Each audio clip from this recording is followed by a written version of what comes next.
इस दुनिया में जीनी एक सपने जैसा था, पर इस राज्य में कुछ छुपा था जिसके बारे में राज्य के किसी व्यक्ति तक को नहीं पता था।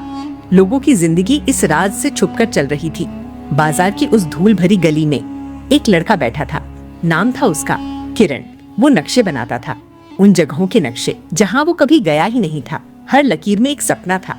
किरण की आंखें दूर क्षितिज पर टिकी थीं। बाजार के एक कोने में कबाड़ के ढेर से किरण ने निकाला एक पुराना दिया, तांबे का, धूल से अटा हुआ। किरण ने जैसे ही उसे साफ किया, दिया कौंपा। दरारों में से एक सुनहरी रोशनी फूटने लगी और फिर दिए से एक सुनहरा धुआं उठा, एक धमाके की तरह रोशन। वो एक जिन्न था। 400 साल बाद बाहर आते ही उसने अपनी बाहें फैलाई और मुस्कुराते हुए बोला, 3 इच्छाएं मेरे दोस्त, बस 3। किरण ने डर का नाटक तो किया, पर रोशन की पुरानी मुस्कान ने उसे भरोसा दिला दिया और किरण चल पड़ा बिना किसी मंजिल के। रोशन उसके बगल में तैर रहा था, सुनहरा धुआं पीछे छोड़ते हुए। क्षितिज पर उन्हें दिखा टेराकोटा जैसी फटी जमीन और स्थायी नारंगी आसमान। ये था सूखे का राज्य, जहां 40 साल से बारिश नहीं हुई थी। शहर के अंदर हर कोना सूखा था, फव्वारे तक खाली पड़े थे। एक बुजुर्ग महिला ने बताया कि ये कोई अभिशाप नहीं, ये सजा है। पुराने राजा ने नदी देवता का अपमान किया था। बदले में देवता ने हर नदी, हर कुआं एक क्रिस्टल कैद में बंद कर दिया। किरण ने उस तस्वीर को छुआ, ठंडा था। किरण शहर की दीवार के किनारे पर बैठ गया। उसने अपना नक्शा खोला और उंगली से रास्ते ढूंढने लगा। देवता की शर्त थी, कैद सिर्फ अंदर से तोड़ी जा सकती थी। रोशन उसके पास आया। उसने एक उंगली उठाई, एक इच्छा। किरण ने उसकी आंखों में देखा और सिर हिलाया। किरण ने दिया थाम लिया दोनों हाथों में। मुझे क्रिस्टल के अंदर जीवित रहने की ताकत दो, मैं खुद जाऊंगा। रोशन ने दोनों बाहें आसमान की तरफ उठाई। किरण का पूरा जिस्म एक पल के लिए नीले सफेद उजाले में डूब गया। अंदर एक कवच उगाया था, हथेली फटी जमीन पर सपाट रखी। बुजुर्ग ने बताया था, हर सुबह सूरज से पहले कैद एक बार कौंपती है। बस उसी कौंप को ढूंढना था। जमीन की दरारों में फिरोजी रोशनी झलकी। नीचे से पानी का दबाव महसूस हो रहा था, इतने गहरे से। वो मिल गया था। किरण के सामने जमीन फट गई, एक गोल दरार, और उसमें से निकला अंधाधुंध फिरोजी सफेद रोशनी का स्तंभ। और वो कूद पड़ा उस रोशनी के स्तंभ में। अंदर की दुनिया किरण की कल्पना से परे थी। दीवारें, फर्श, छत, सब शुद्ध नीला सफेद क्रिस्टल। दीवारों से 3 परछाइयां निकली, रेत के भूत। वो किरण के चारों तरफ धीरे धीरे घूमने लगे। ने जमीन से क्रिस्टल का एक टुकड़ा उठाया और वो टुकड़ा भूत की छाती में घुसा दिया। भूत रेत के जर्रों में बिखर गया, पर 2 और थे। किरण दौड़ा उस क्रिस्टल गुफा की गहराई में। चमकता हुआ गोला, उसमें बंद था पानी, रोशनी। किरण ने दोनों हाथ उस गोले में डाल दिए। जिस्म में बिजली सी दौड़ी, पर कवच ने थाम लिया। जंजीरें एक एक करके टूटने लगीं। पूरी क्रिस्टल गुफा एक विस्फोट में टूटी। पानी का एक विशाल स्तंभ उस गड्ढे से आसमान तक फूट पड़ा, सैकड़ों फीट ऊंचा। रेगिस्तान में पानी की दीवारें दौड़ने लगीं। पुरानी नदियों की सूखी लकीरें भर गईं। शहर के उस चौक में फव्वारा फूट पड़ा। किरण पानी की सतह से ऊपर आया, हाँफते हुए, और ऊपर देखा जहां असली बादल बन रहे थे। रोशन वहीं खड़ा था जहां किरण उतरा था, पर जैसे ही उसने किरण को दूर पानी में उठते देखा, उसका चेहरा खिल गया। शहर के बीचों बीच जो फव्वारा था वो फट पड़ा, और हर आंख में वो चीज थी जो 40 साल से गई थी, उम्मीद। किरण उस जश्न के किनारे खड़ा था, आधा भीगा, थका हुआ, बस देखता रहा उन लोगों को जो उसके नक्शे में थे। बुजुर्ग महिला आई। उसने किरण का चेहरा दोनों हाथों में थाम लिया। कुछ बोली, धीरे, जैसे दुआ दे रही हो। किरण उस शहर से निकला। रोशन उसके कंधे पर एक विशाल हाथ रखे चल रहा था। आगे क्षितिज पर कुछ और दिख रहा था, अंधेरे टापू, आसमान में तैरते हुए। वो राज्य जैसे किसी परिकथा की सबसे अंधेरी किताब से निकला था। काले पत्थर के विशाल टापू। किरण ने एक लंबे पुल पर कदम रखा। हवा पुल को झुला रही थी। रोशन बगल में तैर रहा था, बिना किसी तकलीफ के। नीचे बाजार की गली में भीड़ थी। लोग खरीद बेच रहे थे, बातें हो रही थीं। सब कुछ सामान्य, पर जमीन पर एक भी परछाई नहीं थी। और बाजार में बाकी सब लोगों के पैरों के पास कुछ नहीं। वो अकेली परछाई पूरी गली में उसकी थी। एक दुकान पर अजीब दिए लटके थे, पर इनमें रोशनी नहीं थी। इनमें थी परछाइयां, तितली की परछाई, पंछी की। दुकान के पीछे से नाम था उसका, नायला। उसने किरण को देखा, फिर नीचे उसकी परछाई को। नायला की नजर फिर से किरण की परछाई पर गई। एक पल में उसके चेहरे पर आया हैरानी, हिसाब, फैसला। नायला दुकान के काउंटर पर टिकी थी। दोनों थोड़े चौकस थे, थोड़े खींचे हुए, पर कुछ था, एक चुंबक जैसा। नायला ने जवाब दिया तिरछी मुस्कान के साथ, मालाचार, एक जादूगर, वो परछाइयां चुराता है अपनी अमर फौज बनाने के लिए। सबसे ऊंचे टापू पर एक बुर्ज था, काले शीशे का, एकदम काला। वो बुर्ज रोशनी सोख लेता था, उगलता नहीं था। किरण के थैले से रोशन प्रकट हुआ। नायला पीछे हट गई, उसका हाथ सीने पर था। किरण ने जल्दी उसका हाथ थाम लिया। दोनों को एहसास हुआ रात को तीनों उस काले शहर की एक छत पर थे। किरण और नायला दोनों नक्शे के ऊपर झुके हुए। रोशन पीछे था, मुंह दूसरी तरफ। दोनों चांद ऊपर थे। शहर नीचे जगमगा रहा था। उनके सिर करीब थे, नक्शे के ऊपर। दो हाथ नक्शे पर, किरण की स्याही से रंगी, नायला की चांदी की चूड़ियों से सजी। दोनों ने एक ही जगह इशारा किया। किरण की नजर नक्शे से हटकर नायला के चेहरे पर रुकी। वो नक्शे में डूबी थी। नायला ने नजर उठाई, पाया। किरण ने नजर फेरी, तीनों नक्शे पर झुके थे। नायला ने एक रास्ता ट्रेस किया। योजना बन रही थी। रात के तीसरे पहर वो बुर्ज की ऊंची खिड़की पर खड़ा था। मालाचार, नीचे वो शहर जिसके लोगों की परछाइयां उसने चुराई थी। उस दिए से काला धुआं उठा और उस धुएं से निकला शद्रक, अंधेरे का जिन्न। मालाचार ने शद्रक की तरफ देखा, बिना किसी डर के। वो बोला, उस लड़के को रोको और उसकी परछाई मुझे चाहिए। रात के गहरे अंधेरे में किरण और नायला दीवार से लगे हुए वो एक साथ चल रहे थे, बिना एक भी शब्द के। वो पुल एक जंजीर का, नीचे काला कोहरा। नायला दोनों तरफ की रस्सियां थामे बढ़ रहे थे। आगे हवा का एक तेज झोंका आया। नायला का पैर फिसला। किरण ने एक पल में उसकी कलाई थाम ली। दोनों आमने सामने। बुर्ज के नीचे किरण ने उसके काले शीशे के दरवाजे को टटोला। न हैंडल, न ताला, बस काला शीशा। अंदर एक भारी हॉल था, फर्श से छत तक कौंच के जार। हर जार में एक परछाई जिंदा। किरण ने बीच के पत्थर के खंभे को देखा, उस पर नक्काशी। ने थैले से एक स्केच निकाला। वो समझ गया। किरण ने थैले से दिया निकाला, जल्दी से रगड़ा। रोशन निकला और उस जगह को देखते ही उसका चेहरा बदल गया। गुस्सा। किरण ने दिया थाम लिया।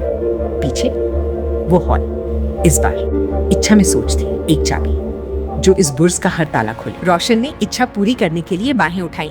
तभी दीवार से एक काला पंजा आया, शद्रक का। उसने उस सुनहरे जादू को बीच में ही रोक दिया। बुर्ज के सभी दरवाजे एक साथ खुले, पर परछाइयां आजाद नहीं हुई। वो परछाई भूत बन गई। नीचे शहर में काला सैलाब फैल गया। परछाई भूत हर जगह थे। लोग भागने लगे। वो खूबसूरत गॉथिक शहर एक बुरे सपने में बदल गया। शद्रक ने अपने काले धुएं के पंजे रोशन के इर्द गिर्द लपेट लिए। रोशन लड़ा, उससे सुनहरी रोशनी फूटती रही। शद्रक ने रोशन को उस काले टूटे दिए में धकेल दिया और फिर दिया बंद हो गया। कमरे की रोशनी मर गई और जिन्न कैद। दो इच्छाएं जा चुकी थी, एक बची थी। नायला ने किरण की बांह खींची। वो आदेश दे रही थी और उसे पता था कि कहां जाना है। खुफिया रास्तों की तरफ बढ़े। वो दोनों बुर्ज की सैकड़ी सीढ़ियों पर भाग रहे थे। दीवारों से परछाई भूत रिस रहे थे, पानी की तरह। नायला आगे थी, हर मोड़ उसे पता था। नायला ने एक किताबों की अलमारी खिसकाई। एक भारी पत्थर का दरवाजा। दोनों अंदर और दीवारों पर नक्शे, हर टापू, हर पुल। किरण ने उन नक्शों को देखा, फिर नायला को। उसकी आंखों में सवाल था। नायला ने उसकी नजर से नजर मिलाई। उसने नजर फेरी, जबड़ा कसा, कुछ कहा। रोशनी में बहुत कीमती लग रही थी। किरण ने अपना नक्शा टेबल पर बिछाया। नायला सामने झुकी। किरण ने 3 जगह मार्क की, नायला ने 2 सुधारे। वो ज्यादा जानती थी। दोनों ऊपर निकले। नीचे शहर में अभी भी उपद्रव था, पर यहाँ बैंगनी काला आसमान था और 2 चांद। नायला ने मुंह ऊपर किया। चांदनी उसके चेहरे पर थी। वो बाजार वाली नायला नहीं थी। ये वो नायला थी जो शायद सिर्फ रात को ही बाहर आती थी। किरण ने सुना, बोला, आजादी मेरे लिए ये है, किसी अजनबी जगह में पहुंचकर घर जैसा महसूस करना। नायला की चोटी से एक चमेली का फूल किरण ने उठाया, धीरे से उसकी चोटी में वापस लगा दिया। नायला स्थिर रही, पर कुछ उसमें थरथराया। काले साए ऊपर छत पर भी धुएं की तरह आते दिखे। ये दोनों तुरंत चौकन्ना होकर चल पड़े। पतली सीढ़ियों से उतरते हुए वहां का नजारा भयभीत कर देने वाला था। नीचे काले पानी के बीच से होते हुए उन्हें आगे बढ़ना पड़ा। किरण ने 3 बिंदुओं पर उंगली रखी। नायला समझ गई, हाँ ये काम कर सकता है। दोनों ने एक दूसरे को देखा। नायला अकेली उस अंधेरी गली में उतरी, हाथ में एक दिया। परछाई भूत उस रोशनी की तरफ खींचने लगे। वो चली। किरण खाली गलियारों से दौड़ा। बुर्ज की ऊपरी मंजिल, वो कमरा, वो काला दिया, रोशन उसमें बंद था। किरण ने दिया थाम लिया। उसकी हथेलियां जल रही थीं, पर उसने छोड़ा नहीं। दांत भिजे, आंखें खुली। दरवाजा खुला। मालाचार दाखिल हुआ। उसने किरण को देखा और रुक गया। फिर एक छोटी सी मुस्कुराहट, जैसे वो जानता था ये होगा। मालाचार बोला, तुम्हारे पास एक इच्छा है। मेरे पास तुम्हारा जिन देखना चाहता हूँ, अब करोगे क्या? किरण ने जवाब नहीं दिया। उसने कमरे को देखा, दिए को, खिड़की को। दिमाग चल रहा था। वो डरा नहीं था, वो सोच रहा था। किरण ने वो काला दिया दोनों हाथों से जमीन पर पटका। दिया टूटा। रोशन फूट पड़ा, पहले से बड़ा, पहले से ज्यादा चमकीला। रोशन ने खुद को फैलाया। शद्रक उभरा, काला, विशाल, दोनों आमने सामने। एक पुरानी दुश्मनी। वो दोनों टकराए। एक विस्फोट। कोई नहीं जीत रहा था, दोनों बराबर थे। मालाचार एक छुपी हुई दीवार के पीछे से निकला। पहली बार उसकी आंखों में वो ठंड नहीं थी और वो गायब हो गया। बुर्ज टूट रहा था। काले शीशे के पैनल एक एक करके गिर रहे थे। पुल झूल रहे थे। दूर के टापुओं पर लोग देख रहे थे। डर के साथ वो सुंदर बुरा बुर्ज ढह रहा था। नायला एक निचले पुल पर थी, लोगों को इशारे से रास्ता दिखा रही थी। वो जानती थी हर पुल, हर टापू जैसे इसे उसने खुद बनाया हो। किरण ने दूर से देखा। नायला लोगों को बचा रही थी और किरण के दिमाग में एक पहेली सुलझ रही थी। वो दुकानदार नहीं, वो कुछ और है। मालाचार के जाते शद्रक की बेड़ियां टूट गईं। वो फैलने लगा, अनियंत्रित। काला धुआं हर तरफ। रोशन पीछे धकेला गया। किरण ने दिया थाम लिया। रोशन लड़ रहा था, शहर डूब रहा था। एक इच्छा, बस एक। किरण की आंखें शांत। किरण बुर्ज के किनारे पर था। टूटता बुर्ज, नीचे अंधेरा। रोशन पीछे लड़ रहा था। वो दौड़े टूटते हुए पुल पर। पुल के टुकड़े एक एक करके गिर रहे थे। सुरक्षित जमीन पर थे। पुल गिर गया। पीछे शद्रक आलाचार के बिना बिखर गया, पत्थर में समा गया। दोनों चांद वापस दिखे। जादू हुआ। शहर में जो जार बचे थे वो टूटने लगे और परछाइयां हवा में तैरते हुए अपने मालिकों के पास लौटने लगी। एक एक करके। रात के एक रोशन लेटा था, आसमान देखते हुए। किरण उसके बगल में बैठा था, नक्शा गोद में। नायला पास में थी। नायला ने कहा, तुम डरे नहीं? किरण चुप रहा, फिर बोला, डरा था। एक रुकावट, पर तुमने जाने नहीं दिया। पहाड़ की लकीर पर एक काली परछाई। मालाचार तेज कदमों से उसी रास्ते पर था। उसकी आंखें आगे की तरफ और दूर। बर्फ का किला, हर तरफ गिरती बर्फ और लोग अंबर रंग के फर कोटों में, हमेशा वही काम करते हुए। तीनों पहुंचे। किरण की सांस भाप बन रही थी। नायला ने अपनी शॉल लपेटी। रोशन का सुनहरा धुआं यहां ज्यादा गर्म लग रहा था। लोग काम कर रहे थे, वही काम। वो लूप में थे और उन्हें पता नहीं था। किले में राजा, बर्फ में कैद, पर असली इंसान। सोने का कवच, माथे पर ताज। किरण राजा के सामने खड़ा था। उसने बर्फ को छुआ, उंगलियां झंझनाईं। ताज के क्रिस्टल को उसने ध्यान से देखा। कुछ था उसमें। दीवार पर एक उकेरी हुई तस्वीर। नायला ने पढ़ा, राजा अपने सिर पर ताज रखता है। ताज से रोशनी पूरे राज्य को बर्फ में सील करती है। एक नौकर के दरवाजे से मालाचार अंदर घुसा। उसके कोट पर बर्फ थी। वो लुप्त लोगों के बीच से निकलता गया। कोई हलचल नहीं। मालाचार की आंखें ताज के क्रिस्टल पर जम गई। उसके होंठ हिले। एक नाम, उस क्रिस्टल का नाम। यही वो चाहता था। किरण और नायला एक गलियारे में। किरण रुका, एक हाथ उठाया। दूर मालाचार की काली परछाई, एक बर्फ के टुकड़े का क्रिस्टल उसने झुककर बनाया। एक नकली ताज उसने उठाकर देखा। इस रोशनी में जल्दी देखने पर किरण सिंहासन के पास गया, बर्फ में हाथ डाला, असली ताज निकालकर नकली ताज रख दिया। नायला ने असली ताज लिया, अपनी शॉल में लपेटा, थैले में बंद किया। दोनों ने एक दूसरे को देखा और गलियारे से सट गए। मालाचार सिंहासन कक्ष में दाखिल हुआ, सीधा राजा की बर्फ तक। उसने नकली ताज को देखा। उसने जादू करना शुरू किया। काली रोशनी उंगलियों के बीच। किरण और नायला एक तरफ के दरवाजे से दाखिल हुए। मालाचार, उसकी नजर नायला के थैले पर गई। थोड़ा संदेह। मालाचार की उंगलियां बर्फ में, नकली ताज बाहर। उसने उसे उठाया, गौर से देखा। किरण की सांस रुकी। उसने अपने कोट से एक दिया निकाला। इस बार का दिया उसमें एक आखिरी इच्छा बची थी। उसका लालच उसकी सावधानी से जीत गया। मालाचार ने इच्छा मांगी। शद्रक फिर आया, इस बार पहले से बड़ा, पहले से ज्यादा खतरनाक। शद्रक ने नकली ताज की तरफ हाथ बढ़ाया, ऊर्जा सोखने की कोशिश। कुछ नहीं। उसकी लाल आंखें ताज पर, फिर मालाचार पर। मालाचार ने किरण की तरफ देखा। उसकी आंखें भड़की। उसकी एक उंगली काली रोशनी से भरी हुई किरण की तरफ। शद्रक बेकाबू। बर्फ की दीवारें टूटने लगी, छत से बर्फ गिरने लगी। महल हिल रहा था। किरण की आंखें रोशन नहीं था, पर ये इच्छा उसे पूरी करनी थी। आखिरी इच्छा। राजा को जगाओ। नायला ने थैले से असली ताज निकाला। वो दौड़ी। टूटते महल में बर्फ के टुकड़े गिर रहे थे। वो सिंहासन तक पहुंच रही थी और नायला ने ठीक उसी पर ताज उसके सिर पर रखा। सुनहरी रोशनी में हीरो की तरह चमके। राजा उठा, एक गहरी सांस के साथ। ताज का क्रिस्टल जला। एक सुनहरी लहर राजा से निकली। वो लहर शद्रक से टकराई और उसे पिघलाने लगी। शद्रक लड़ा। शद्रक सिकुड़ता गया। उसकी लाल आंखें बुझने लगी। एक आखिरी चीख और फिर वो खत्म हो गया। मालाचार भागने लगा, पर सुनहरी लहर ने उसे छू लिया। उसके पैरों के पास बर्फ ने उगना शुरू किया। वो उठा कमर तक। जब बर्फ ने उन्हें ढका, बर्फ पिघलने लगी, झरने बहने लगे और बाहर के लोग एक दूसरे को देखकर हैरान, जैसे सपने से जागे हो। राजा ने झुककर प्रणाम किया। किरण स्थिर रहा। उसे समझ नहीं आया कि क्या करे। उसने भी झुककर प्रणाम किया और मुस्कुरा दिया। तीनों राज्य बचाए जा चुके थे। तीनों इच्छाएं खत्म हो चुकी थीं। किरण और नायला बर्फ के महल की सीढ़ियों पर खड़े थे। एक सवाल जो वो बहुत देर से रोक रहा था। अब बताओगी? नायला ने पहले दूर देखा, फिर उसकी आंखों में।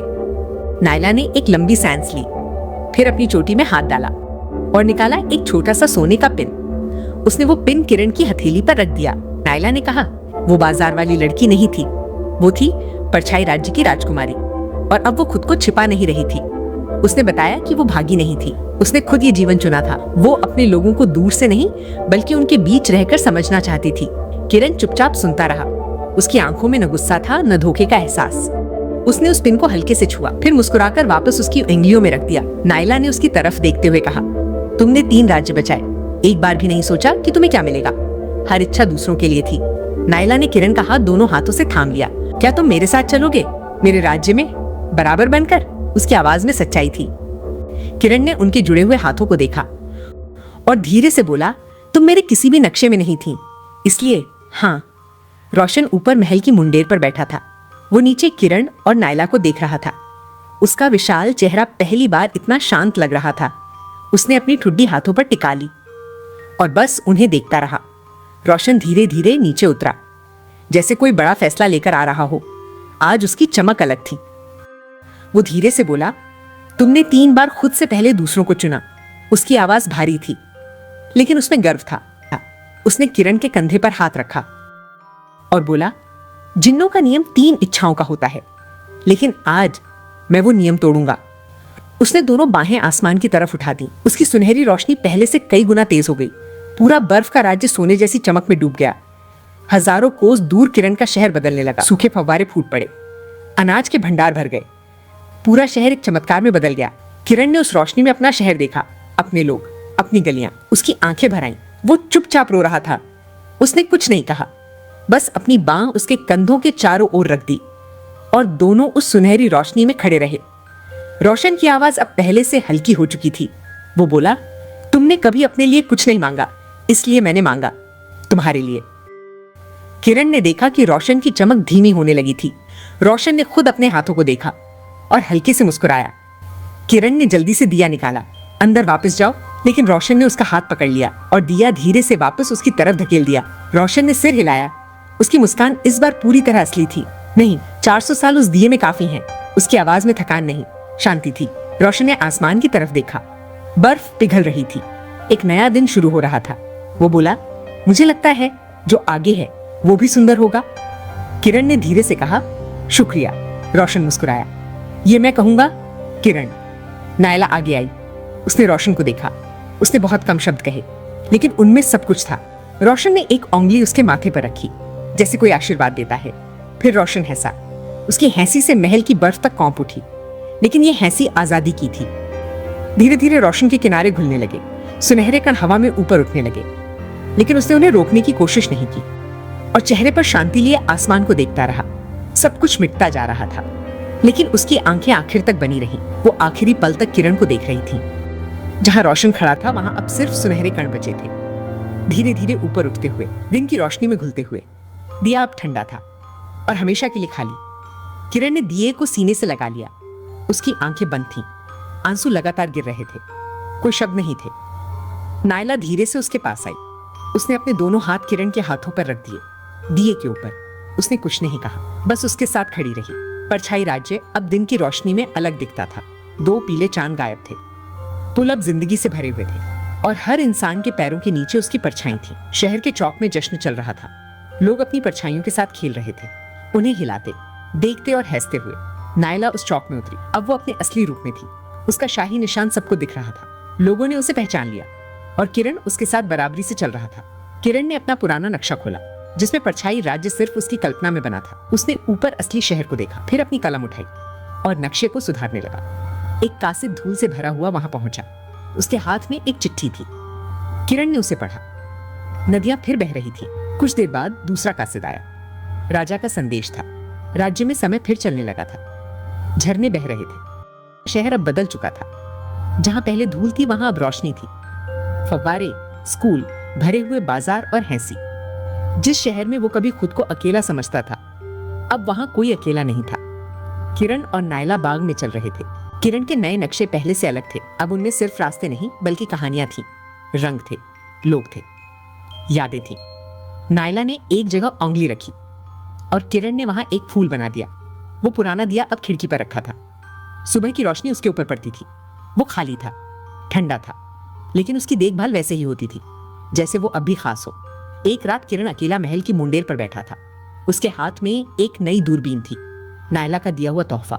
दूरबीन की नजर में एक तारा आया, अंबर रंग का, सुनहरा, बाकी तारों से अलग। वो बस चमक रहा था, स्थिर और गर्म। किरण ने धीरे से दूरबीन नीचे कर दी, फिर अपनी आंखों से आसमान को देखा। वो तारा सच में वहां था। उसके होंठ हिले, शुक्रिया रोशन। नायला उसके पास आकर खड़ी हो गई। दोनों ने ऊपर उसी तारे को देखा। कोई कुछ नहीं बोला, लेकिन दोनों समझ रहे थे वो तारा अब हमेशा उनके साथ रहेगा। रात में परछाई राज्य चमक रहा था। टापू रोशनी से भरे थे। किरण का कमरा अब नक्शों से भरा हुआ था, पुराने भी नए भी। खिड़की पर वही दिया रखा था और उसके ऊपर उस तारे की रोशनी पड़ रही थी। 2 हाथ एक दूसरे में जुड़े हुए थे, स्याही और चूड़ियां। अब उनमें कोई दूरी नहीं थी, कोई जल्दी नहीं थी, सिर्फ सुकून था। अंबर तारा एक बार हल्के से चमका, जैसे किसी ने दूर से आंख मारी हो। फिर वो शांत हो गया, लेकिन वो वहीं था, हमेशा की तरह। तीनों राज्य अब एक साथ जुड़े हुए थे। सूखे की नदियां, परछाइयों के पुल, सब एक लड़के की वजह से बच गए थे। ऐसी और लंबी अच्छी कहानियों के लिए चैनल सब्सक्राइब करें।